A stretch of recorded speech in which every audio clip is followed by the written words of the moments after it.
Well, good morning, everybody. I want to welcome you to our conversation today on CMMC, the final rule. By the end of today's conversation, you'll understand the latest updates on CMMC, and you're going to be armed with actionable next steps to help you along your CMMC journey. My name is Rob Schenk. I'm with Intelligent Technical Solutions, and we specialize in helping small and medium-sized businesses thrive by managing and securing their technology. Helping our clients to kind of do their most important work without having to worry about the underlying technology and security. A few housekeeping notes. This discussion is going to run about 30 minutes or so. We'll stick around at the end to answer any questions that come up. Conversation will be recorded. If you'd like to review some of the information later at your convenience or share it with any of your team members or colleagues. We're happy to take questions during the webinar, so if you could please go ahead and use the QA button in your Zoom toolbar, you'll be able to go ahead and submit those questions, and we'll take those questions at the end. All right, so to get started here, you're going to notice in the lower right corner, there's going to be a QR code. That QR code is going to lead to a kind of a special offer page for attendees of the webinar. So in case you need to leave early, you might want to just take a scan that for later use. To kick things off here, I want to get started with introducing our very special guests. First off, I want to introduce Sean Harris. He's Senior VP of Cybersecurity for Intelligent Technical Solutions. Sean has been a business owner for over 15 years and now plays a critical role in cybersecurity strategy, incident response, and manages our security operations center here. And he's a resident CMMC expert and has a CISSP amongst many other designations. Matt Lewis is Chief Security Officer for Field Effect. So Matt's previous experience includes a 20-year government career at the Communications Security Establishment and the Canadian Centre for Cybersecurity. So while in these roles, he's had a focus on IT strategy, security ops, data analysis, and incident response. And at Field Effect, as CSO, he oversees all aspects of physical and information security along with their compliance programs. All right, so let's get started with, I've got a jam-packed session here. Real challenge is trying to take this kind of immense body of information and kind of get it down to the most actionable, kind of into a cohesive narrative that, helps not people get lost in the weeds, but still provides really a lot of value. And hopefully we're going to hit that mark today.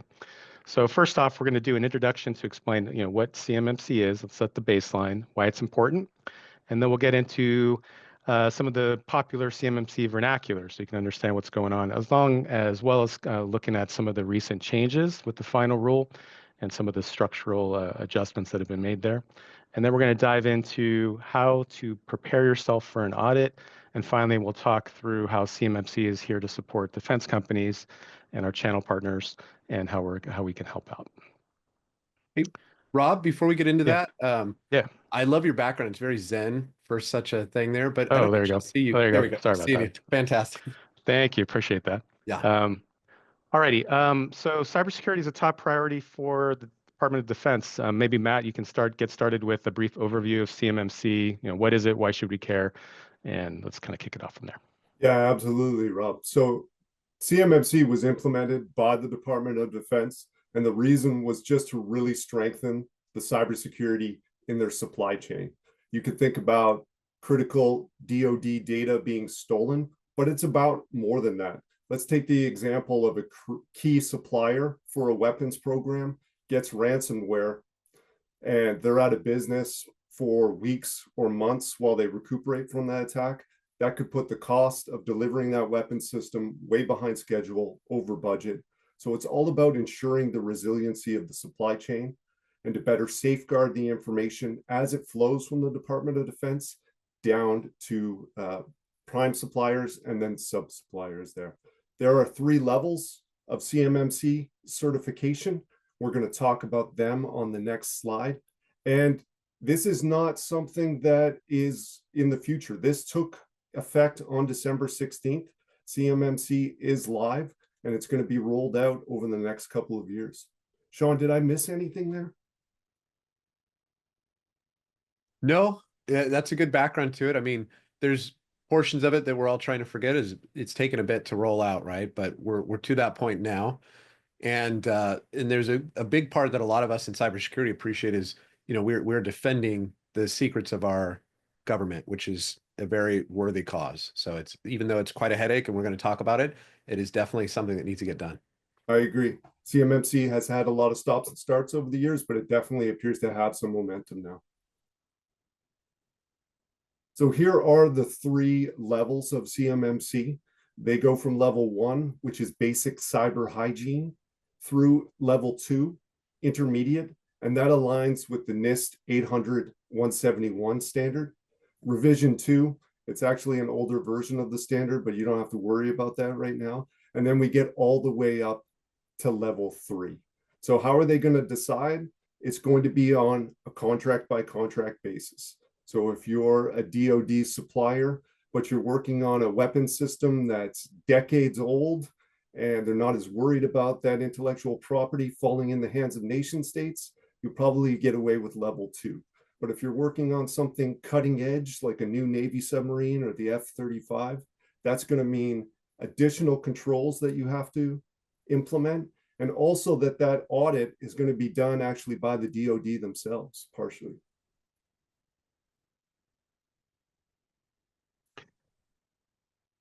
A lot of acronyms in CMMC, kind of acronym soup.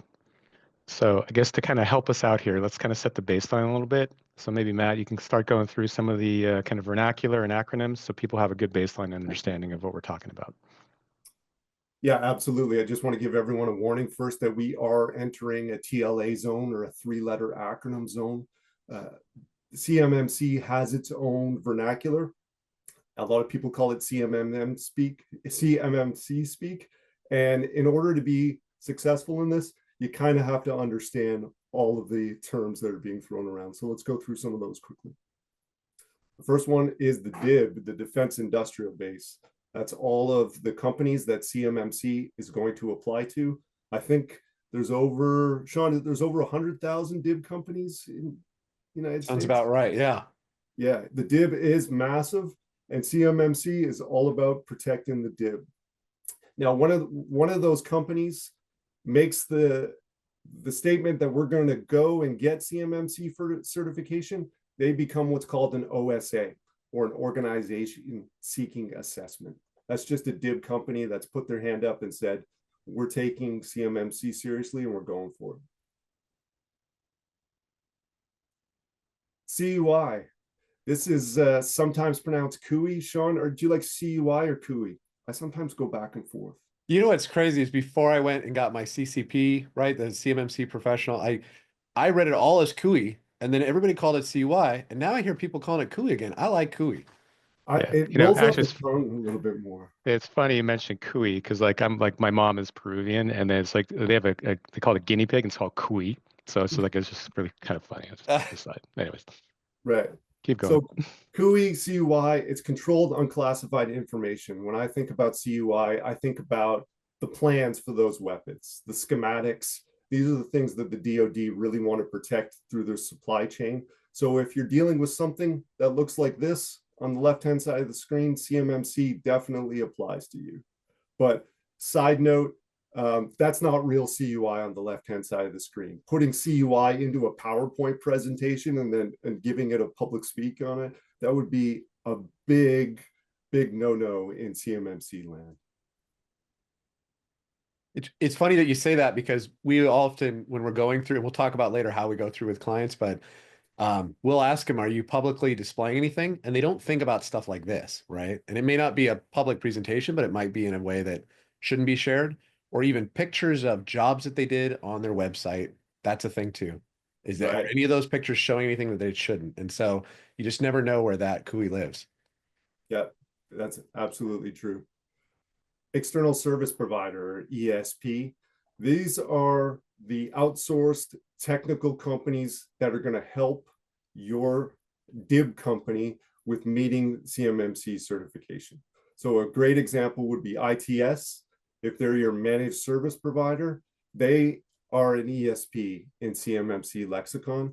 Field Effect, we're also an ESP when we're defending networks of DIB companies. So both of us are considered external service providers, but it could also include somebody like your alarm system company, somebody like that. Sean, did I miss any logical ESPs? Yeah, I mean, one of the things of getting a handle over all of it is looking at all the vendors, because again, it's hard to contemplate all the different ways that could be attacked where this CUI could flow out, right? And so, yeah, no, I think you hit it though. There's all kinds of possibilities. Vendor control is super important because your third-party auditor is going to want to see a list of all your ESPs before the audit even starts. Yeah. Security protection asset. So these are equipment and technologies that are helping the scope of your CMMC certification to be defended. So you can think about physical security, like a camera or locks on your doors, but it could also mean technical solutions like field effects, MDR, like a SIEM solution.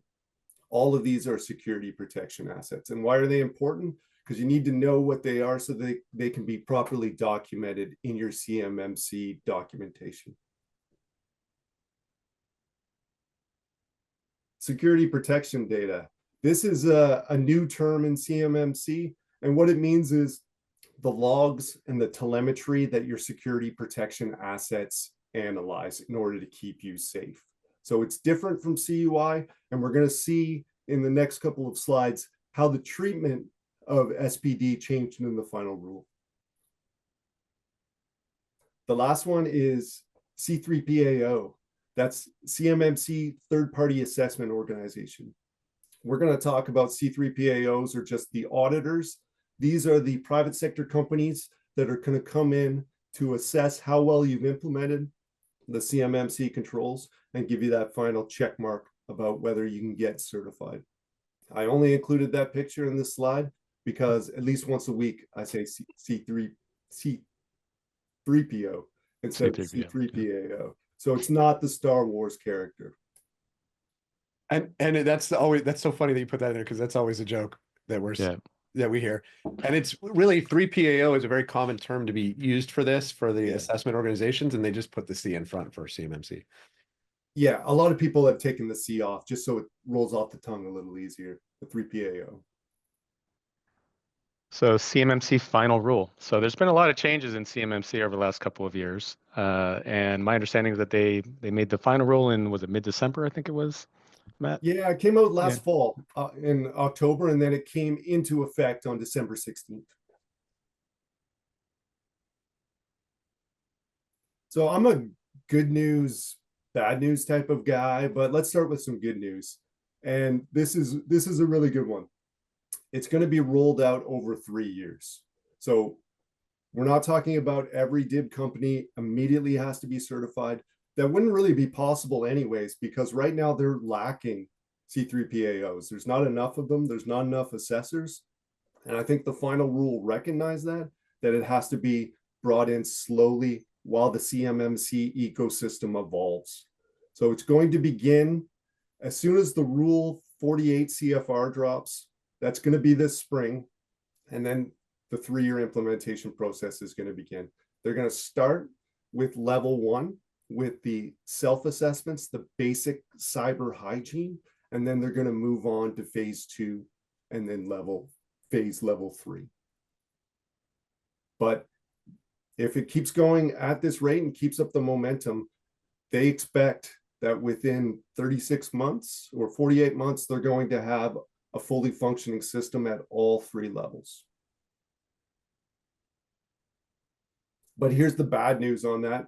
For some companies, it's not going to matter, because if you're a DIB company and you're dealing with the DoD through a larger supplier, what's often called the prime contractor, there's a good chance that they're going to want to see either that you're certified or that you have a real robust plan to get certified before the DoD does. So they're pushing down now on their subcontractors, and they're saying, hey, we don't want to do business with you unless you're taking CMMC seriously. Here's some good news, though. Level 1 and some level 2 certifications are going to look exactly like they do today. You're not going to have to get that third-party auditor in. You're going to go through some forms, some paperwork. You're going to self-attest that you're meeting the controls, and then you're going to submit it to the DoD website, and then you're going to be done. The bad news is that level 1 is only going to be available to companies that handle what's called federal contract information, not CUI.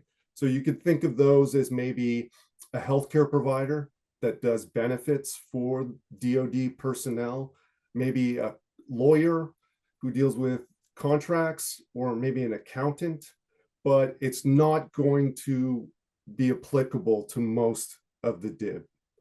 Level 2 self-assessments are also going to be very, very rare. So I would not hang your hat on getting away with a level 2 self-assessment. I think it's good. Sean, they said it's going to be less than 5%, something like that. Yeah, yeah. And, you know, with the clients that we've been talking to that are still trying to hang their hat on that, I like that. You know, we talk about the fact that you still have to do the same exact thing. So you're going to go the same path, and then you'll be told if you need to have that assessor or not. Yeah, that's fair. That's fair. And even though some of your contracts, you might be able to get away with a self-assessment, others you might not, right? If you're looking to grow your business, you probably need that level 2 third-party audit. We've had a couple that they've stated as we go through it, if we're going to do all this work, we might as well even do that. So some are even leaning into it and saying, hey, we're going to use that to market. I agree. Because the penalties for making a false claim, they're pretty severe. You don't want to do that. Here's some good news for you. ESPs like ITS, like Field Effect, are not going to require the same level of certification as the OSA. So in the previous version of the rule, they said that all MSPs to support the DIB were going to need an equivalent level of certification, but they dropped that down in the final rule. And I think it was a recognition that they were biting off more than they could chew, and that there was a lot of small ESPs who only serviced a couple of defense industrial based companies who were going to either have to give up those customers, or we're going to have to go through expensive audits. So that is good. The bad news is that ESPs are still going to get drawn into those audits, right? So you need to make sure that you're dealing with external service providers who are leaning in to CMMC, because they're going to need to support you in that audit. They're going to need to be available for interviews to show evidence of how they're helping you meet some of the NIST controls. Sean, did I get that right?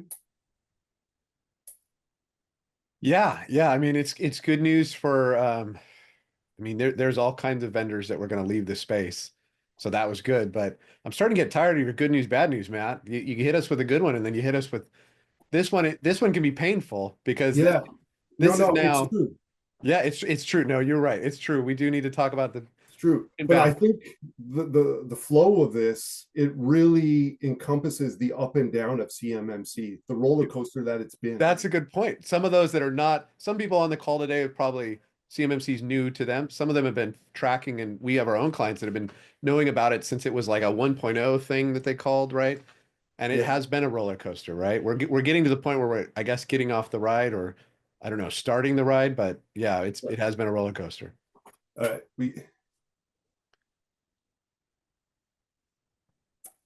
Here's some more good news. ESPs and SPAs that don't process or transmit CUI in the cloud will not require FedRAMP authorization. We're not going to spend too much time on this slide, but all this means is for the DIB, the final rule opened up the breadth of security solutions that they can use. And this is a very, very good thing, because prior to this, they were all going to be using one or two companies, their FedRAMP authorized versions, which are super expensive. And it was just going to add to the cost of CMMC implementation. This change in the final rule is going to help DIB companies. It's going to provide better cybersecurity outcomes at a lower cost. I think that's true. The ESP one too. Just in general, yeah, they were creating a marketplace that had no competition. Yeah, that's fair. That is so true. That DIB companies were going to be captive to a small amount of vendors. But this does, as we were talking about later, it does open up people to making the wrong choices about ESPs, about SPAs. So one of the things that ESPs need is a customer responsibility matrix. If you're going through a level 2 audit, they can't even begin without that. So just, again, be cognizant about the vendors. Just to point out real quick, as the CCP on the thing here, that one was called a shared responsibility matrix, right? Before the final rule, the recent one dropped. So That's true. back to those acronyms, they changed. So if you've heard of that before, it could change over. But if they're not giving you the customer responsibility matrix, they may not even be up on the latest changes when you're dealing with that ESP, right? So Yeah, no, that's true. So let's just speed up a little bit.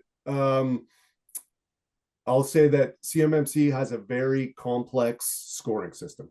It's extremely complex. If you, Rob, go to the next slide. Yeah. It's 110 controls. You would think that the score went from 0 to 110. It doesn't. Rob, go to the next slide. I'll show you. There's actually, each of the controls has different points. You start at a score of negative 203 and have to work up to 110. Anything less than 80, you don't pass. A bunch of the controls, if you don't meet them, you have to start from square one. It's incredibly complex. It's the scoring system of CMMC, I think, is the best evidence it was created by the government. Cool. Let's talk about, okay, what do companies need to do in order to start preparing for an audit? Maybe we can start rolling through that a bit. Yeah, I think the first thing is you gotta understand your CUI flow. You have to know everything about how CUI enters your organization, where it goes while it's in your care, where it leaves the digital world, where it gets printed out, how do you dispose of it? Before you can even start implementing the controls, you have to understand that, because CMMC is won and lost on scoping. Once you understand the CUI flow, you can make your scope as small as possible so that the controls don't have to apply to all your IT systems, and then you can keep the cost down and the time to implement it down.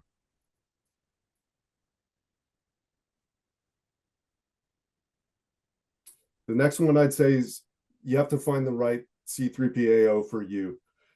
As much as people want to say it doesn't, the NIST 800-171 rules and the CMMC assessment guide contain so much subjectivity, and it's going to be up to those individual auditors how they interpret certain things. So if you have any questions on that, ask the tough questions up front, get an understanding of their auditing philosophy, and get multiple quotes, because we're seeing them all over the place.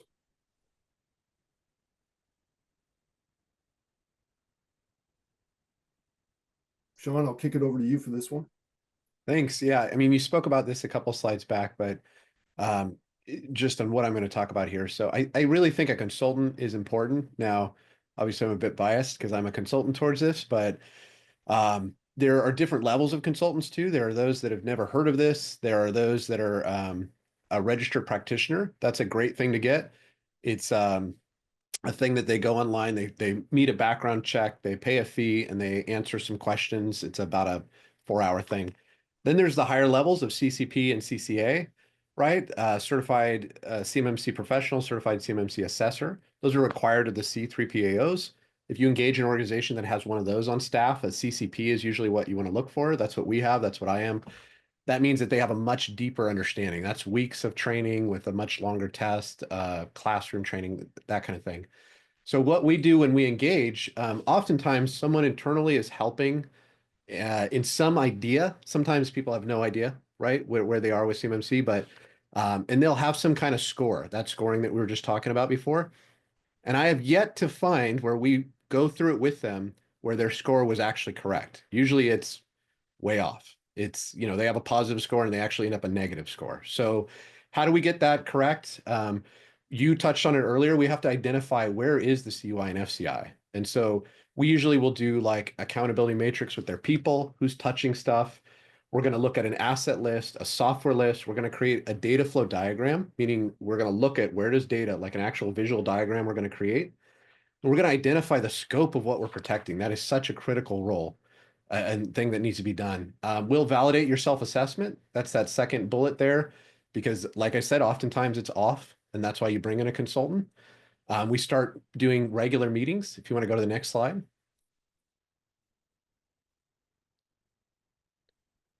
There's usually a lot of documentation missing. There's many organizations, unless you've gone through an ISO audit or some other audit, you may be doing certain things, you may have some policies down, but you may not have a way to check to make sure that it's continuing to control the risk properly, some way to measure it. And so these are policies and documentation that need to be created. Sometimes you may have documentation, it hasn't been updated for a while, or it's to some other extent. This is specifically around protecting and maintaining the CUI and FCI in your networks. So we need to go through all of that. We're then going to create that POAM. And essentially, you know, the end result is a POAM that has hopefully not much on it, because those are going to be plan and action of milestones for the controls that are not met. But, you know, in the beginning, we're going to have a list of things that we don't necessarily call it a POAM, but it's going to be a list of things that need to be met in order to get you there. And so that's projects, different things that need to happen. We're going to create a system security plan, and then we're going to have continuous compliance. Now, this is a big lift. A lot of people understand this to be a big lift. And when I say this, I'm saying really any of the levels, but level 2 and above is where the huge lift comes. And so, you know, there's a reason why maturity is in the name of CMMC. They want to see a mature security operation, and that requires regular cadence of meetings, that requires your leadership being involved in things, and documentation. So what we do at ITS is we help you with that. We take whatever amount needs to come off your plate. It can be a whole lot of it, or it can be supplementing what you have internally. But that's why you need a consultant. You know what? You want someone that's already seen it, and you want somebody that's been through it, and someone that's not going to have that score be way off, like we've seen so many times.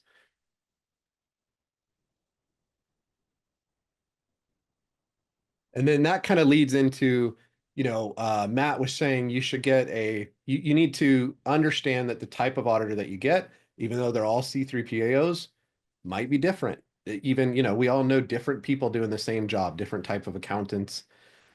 So you need to find that good C3PAO, and a lot of times they can also do a practice audit. Now, they can't help you fix things. That's what a consultant does. That's what your internal teams will do. But they can do kind of a dry run. It's usually a little less expensive, and you want to do it with the same company that you're going to get the audit with, because then you really know exactly what's happening. There's value to these contracts, and it's really a formula. When people ask me, well, how much is it going to cost? What, you know, what are we, should we do it? Should we not? What level do we need to be? All those things, like the level is dictated by the contracts that you're taking. So that one's usually told to you. How much is it going to cost is dictated by what is all the things that you're doing, right? That need to happen. But is it worth doing is really dictated by what is at stake here. And so I think that if you had a multi-million-dollar thing at stake, you'd probably practice before you went and did that thing, right? I know that, you know, professional baseball players, they practice. Any kind of events that are happening, they spend time practicing. These are things that need to happen prior to the actual event, and it's worth the investment. Yep. Couldn't agree with that more, Sean, because at the end of the day, the only person whose opinion matters is going to be the auditor on game day. So I would want them doing the mock audit. But one of the things that DIB companies are going to experience is that being audited is a skill. And for many of these companies, it's going to be the first time that they've gone through a third-party audit.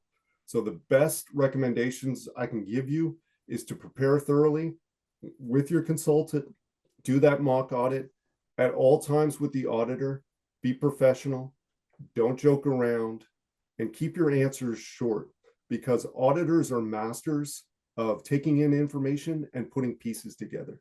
So when you tell them a long-winded answer on the first day of your audit, they might come back on day 3 and say, yeah, but you told me that on Monday. They have incredible memories and the ability to put those pieces together. So keep your answers short. Don't give them any rope to hang you. The other thing is time management is not your concern. Sean, have you ever been through a third-party audit that ran according to schedule?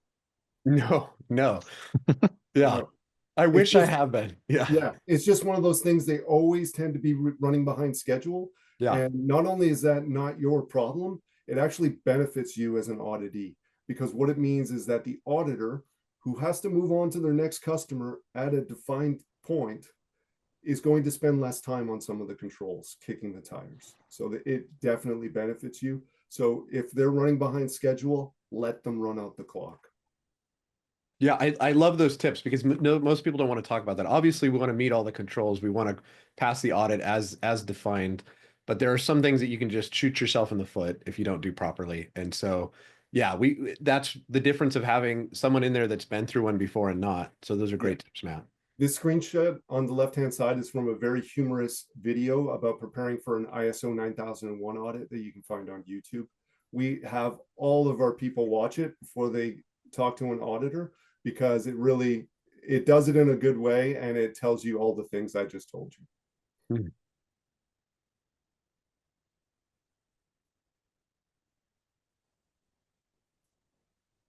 So I can touch on this. Yeah, I mean, I touched on some of it before, but we're here to help you. So we have all different levels of engagements at our security practice management here at ITS.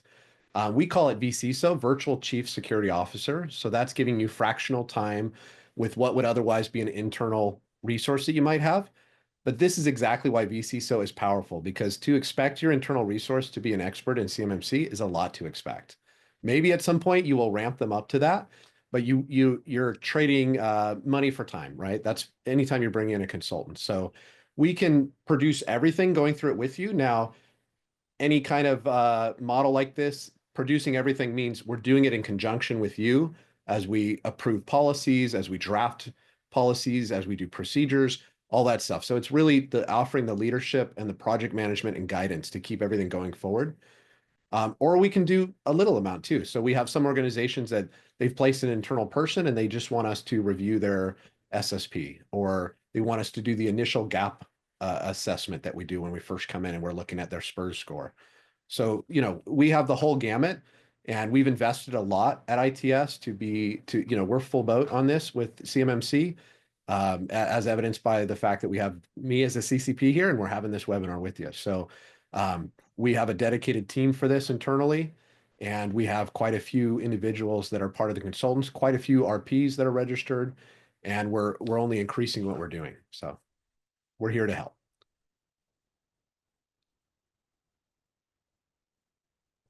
Great. So let's talk about next steps. So our job here is not to leave you in stress. So right now you can take a simple step to go ahead and protect your business and organization and kind of get started on the CMMC journey. So feel free to go ahead and if you scan that QR code or go ahead and click on that link or send us an email at secure@its ASAP. Schedule a compliance assessment consultation with us. We'll do that at no charge, be a call where we'll go ahead and ask you some questions, have a better understanding of your current exposure, take that info and we'll circle back with you and provide an action plan for you. And see, I guess with that, in the chat, you'll see the links and the email in there. If you guys have any questions for next steps there.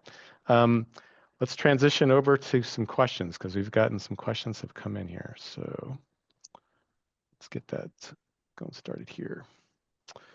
Let's see. Who are the cops to make sure that these companies comply?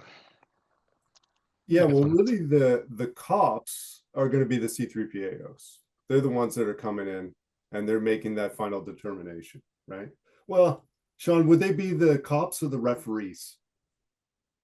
They're probably referees to a certain extent, but Yeah. I mean, I think the other thing that people don't think about if they've decided to willfully not do this, right? They know, hey, we know that we need to do this. We're gonna not do it or not do it correctly.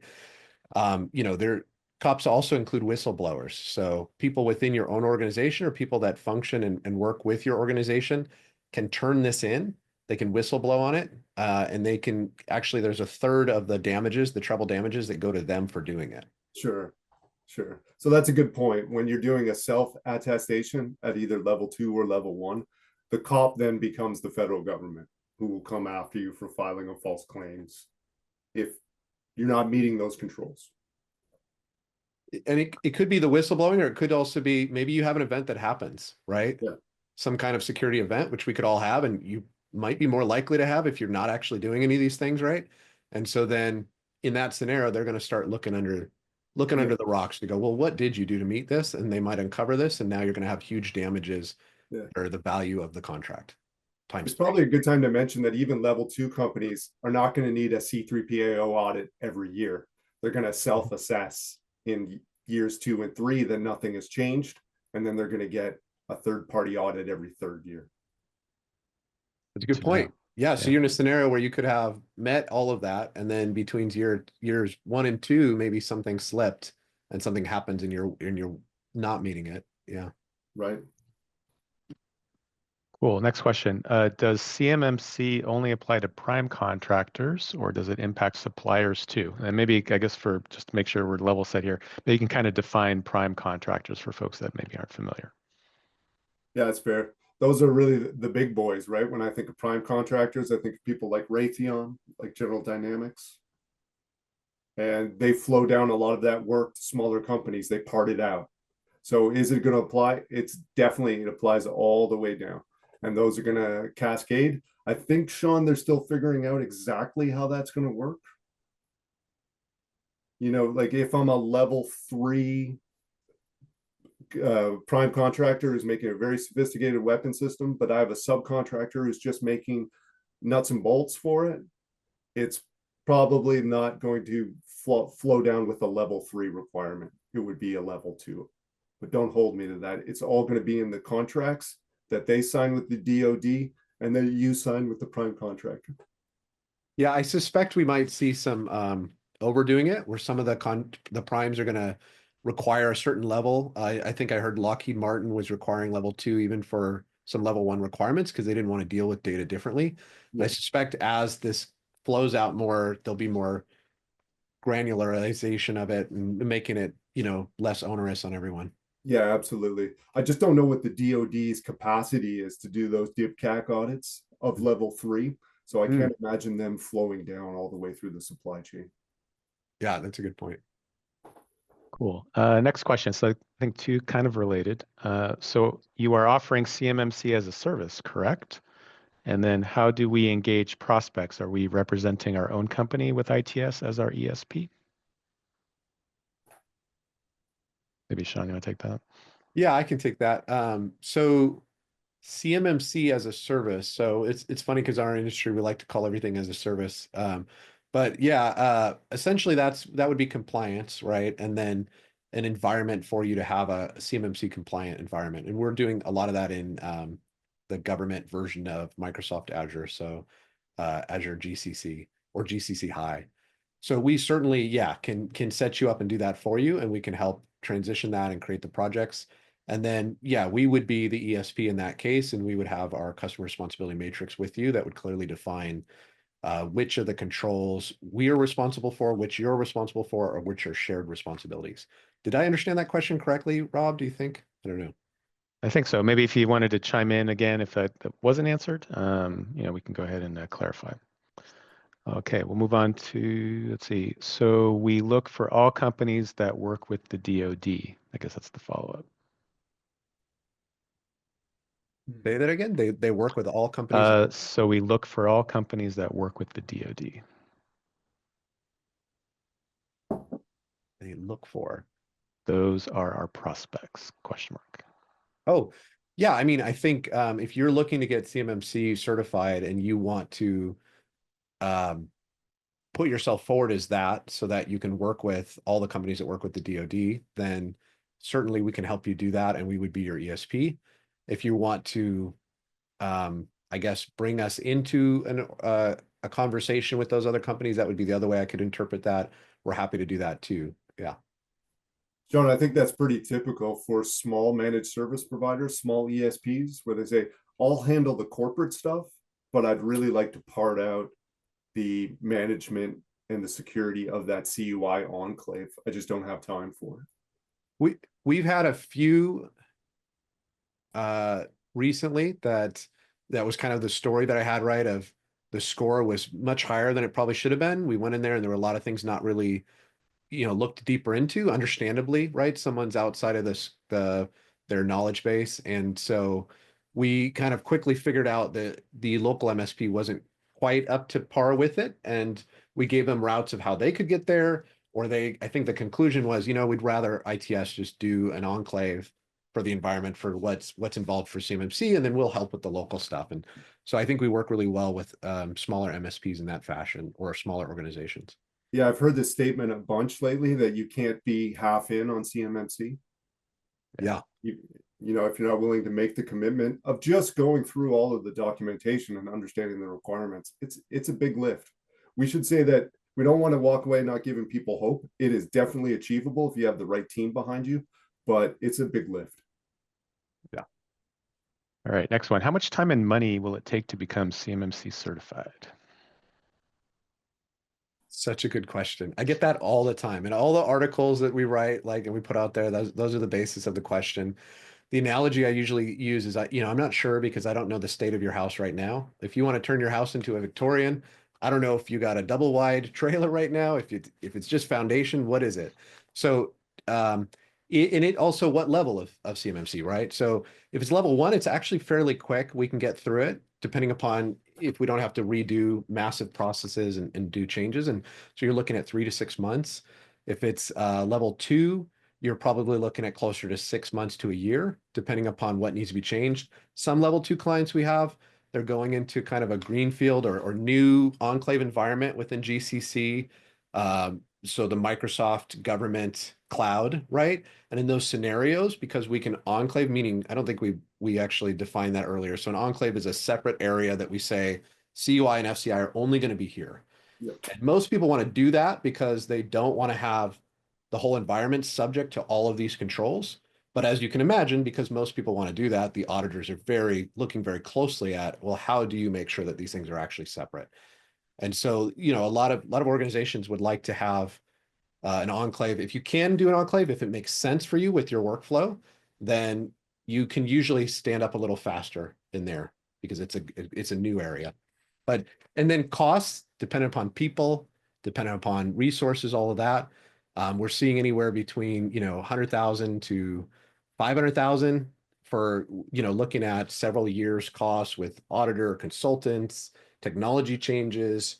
That includes all IT, right? All the IT costs behind it. So, but you won't know until you do some of the, like usually a quick gap assessment can allow us to see where you are and where you need to be. I think the biggest mistake a company could make is saying we don't want to change even a little bit how we work or the data flow, and we're just going to make our CMMC scope everything, the entire company. That might seem like the easier way to go, but it's going to cost you so much in the long run. We've had a few of those that as we get deeper into it and they get to see exactly what that means, we switch to an enclave. So we've done that before. Yeah. So to speak to what you're saying, yeah, and I think going through the gap assessment is really what needs to happen.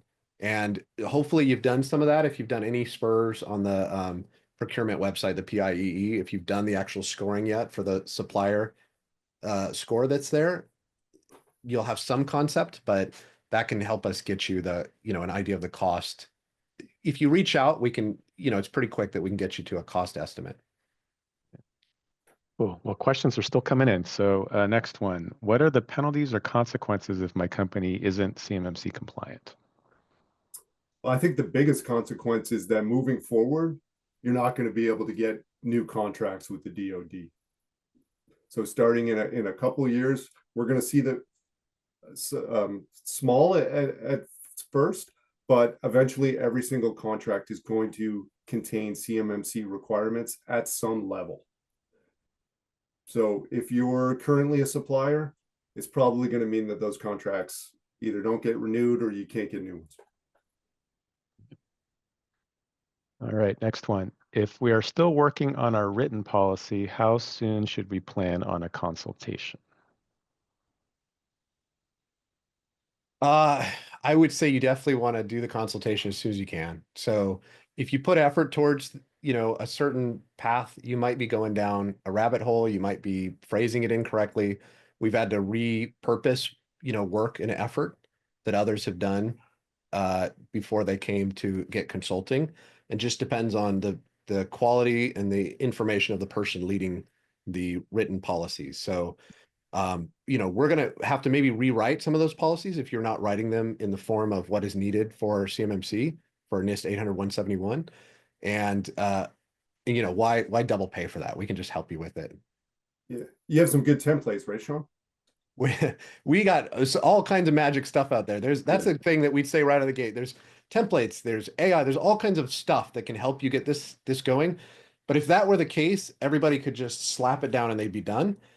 The portion of the maturity of it is that we need to get leadership involvement at your organization. We need to put down something that we can actually do that meets the requirements. And then we need to make sure that we have compliance with that going forward. And that's a calendaring, that's putting in meetings that need to happen in order to make sure that these things continue.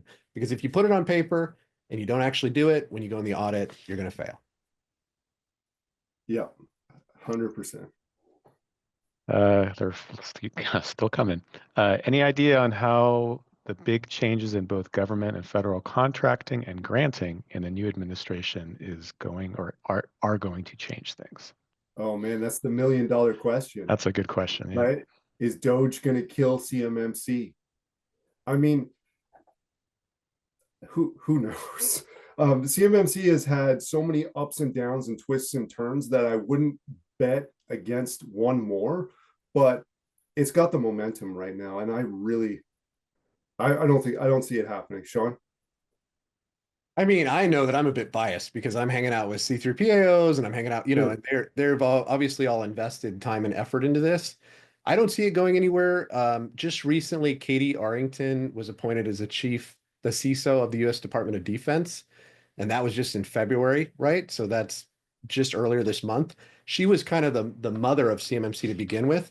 So many in the industry are seeing that as a doubling, like we have the right person in place that will make sure that all of this continues forward. Yeah. So I think they've changed it so much, it would be a real mistake if they did it again. They've got to roll it out. And there are other organizations that are already copying this so that they can, just copy paste so that they can have reciprocity with it. And so that's already happening too with other organizations. So it'd be real crazy though, who knows? There's a lot of change happening right now. Yeah, I think even when the last administration put the brakes on it and said this requires a rethink, they didn't say it was a terrible idea. They just said CMMC 1.0 as it was described wasn't going to work. And I think they were right. But it has broad cross-party support, bipartisan support. So I don't think it's going anywhere. And the interesting thing is for some people that haven't, maybe they're not paying attention or they're just, they've just heard about this or they're watching it slightly on the side. The process seems slow, but the process is slow because it allows for all these comments. There were 787 comments on this final rule that we're talking about. That's why it was in October that it was published, and then in December it actually had the final rule. So there's a whole process here, and if you ever want to laugh, you can actually get a hold of any of those comments. They're public, and every single person put forward their different comments. So this process is built to create structure to make sure it continues to go forward. Cool. Next one. Does ITS have a CMMC document to help us agents have the initial conversations to get those conversations started? I would say maybe kind of reach out to us, secure@itsasap.com, and we can work with you on that. Next one. Do you need CMMC if you're not directly contracted with the DoD? I'm specifically referring to a vendor of a DoD supplier. There's a lot of people right now waking up to the fact that they may need this. And, there are different primes and different even department heads or contracting officers that maybe brought it up 6 months ago or haven't brought it up yet. And so as it rolls out, you'll know for sure. But anybody in the ecosystem at this point, there's value to going towards it in some fashion, even if that's level 1. There's value of going towards it, and you can use that to show everybody else that you're doing what you're supposed to be doing. But the only one that can actually answer if they need it or not is going to be whoever's priming their contract or whoever's assigning them the contract. Yeah. It's really going to come down to what you're supplying. But if you're just supplying paper for the printer and ink, no, you're not going to need CMMC. And interestingly, it might be FCI in that case, because maybe an adversary over, across the seas knows that if there's 1,000 pages of this type of paper, then we're going to war, and so those will be defined in the contracts, right? Yeah, absolutely. That's a good point, Sean. Alrighty. When do you think CMMC level 2 will require NIST 800-171 R3? Oh, I think the cyber AB's already said that they're going to go through one full 3-year cycle on revision 2, and then they're going to switch over to revision 3. And right now, I was just doing the Delta training for the CCP, which is what the auditors take. And you can actually, for many of the C3PAOs, you can go to revision 3 and they have a little sub thing on how to make that pass the audit as it is now. Okay. So if you want to get ahead of it, you can, but it's not going to happen overnight. Like Matt was saying, there'll be time between audits before that happens.